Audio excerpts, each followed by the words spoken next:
welcome St. Jarvis, as you call on many of us, to the 1218 universe, as we call it, and welcome to Barcelona.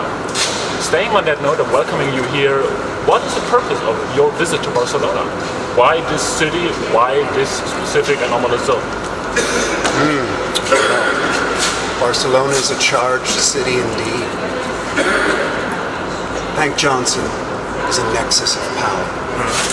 He could prove to be a most powerful ally or potent enemy. Hank is about to recurse. If the Enlightened can find the recursion artifact and help him shape the proper memories, we can win him to our side, and that would be a most wonderful thing for the Enlightened. And you're here to help him with that? Indeed I am. Also, I must admit that the willful ignorance of the resistance here in Europe is strong and powerful. It breaks my heart, and we must open their eyes to the way of the Enlightened. I'm sure.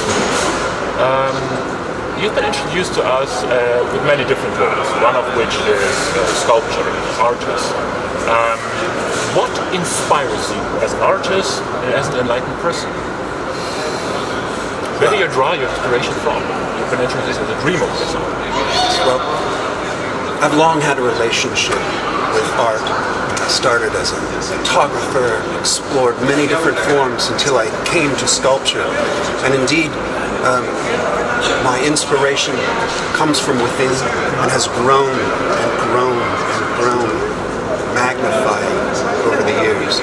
I believe in part this is attached to my facilities with XM. And I take inspiration from the world around me and my observations of it. Remaining on the topic of XM, you've been part of the Niantic project that was taking part in the CERN facility in Switzerland. What do you remember of that? Would you be so kind to explain to us what you remember, what it was like? I must admit that since the recursion, some of my memories are fuzzy.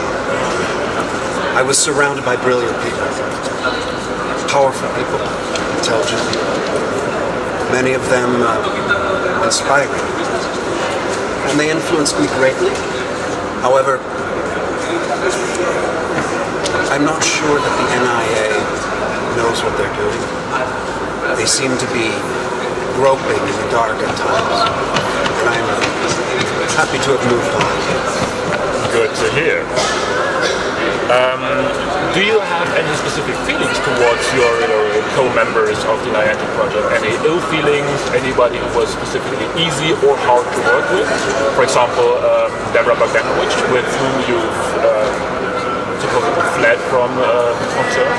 Indeed I did. Deborah Bogdanovich is brilliant, but also a brilliant opportunist. She knew what was going to happen to me in Zurich, and she didn't care, as long as she escaped on her own. I believe that she and Ada, they're up to no good, and they're not to be trusted.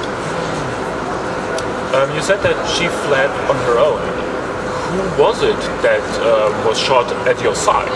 Because we heard that 2 people were shot in Zurich. Who was it that was on your side when it was not Deborah? Referring to the acronym. These are the moments that were dark for me, just before the incident. Okay. And to the other person that you mentioned earlier, what do you think about Ada, about our artificial intelligence in general? Do you have any specific meaning on that? Indeed. Well, Ada is perhaps the greatest scourge of that humanity has ever known. She is not to be trusted. She has motivations to take down humanity. I believe that artificial intelligence is against the very philosophy of the Shapers. It's against creativity. It's against innovation. It's against inspiration from within. And that is what the Enlightenment is all about. Attaching to the truth of existence and allowing it to empower us. Thank you. Staying on the topic of enlightenment, you just explained with a few words of what enlightenment means to you. If you want to take the opportunity to give a message to all the enlightened agents out there, feel free to do so. Our time is coming. We are on the rise. We're getting stronger and wiser. We are going within ourselves, and the resistance will break. It is our destiny to bring to humanity enlightenment and a better world. Thank you for your precious time. And I hope we will all succeed in bringing Hank Johnson to our side. Saving his memories. On we go. Thank you.